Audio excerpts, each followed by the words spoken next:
To activate or deactivate the button you can find on top of a Sonos device, you want to go in the Sonos application and reach the Settings tab. From there, you will go in System, and you will choose the room that you want to activate or deactivate the button. In that case, it's the Chambre des Maîtres. And you go at the very bottom and you will find the touch control. So if I deactivate that function, I can't start the song that is actually playing, which is on pause on that device.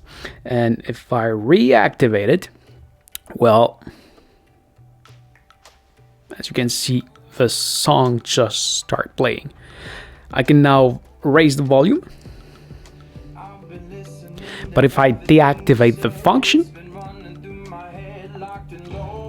I can lower the volume.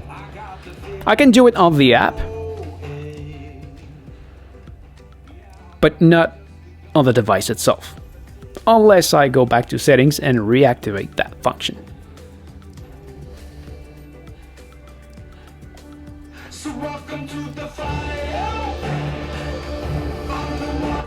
Et voilà. So this is it. Thank you for watching. I hope it helps. If yes, please make a thumbs up. If you have any question, please ask in the comment below.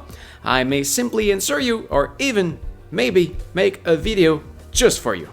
So don't forget to subscribe, and what you do see back there is from my main channel, so please come take a look at this right there. Thank you for watching again. See ya!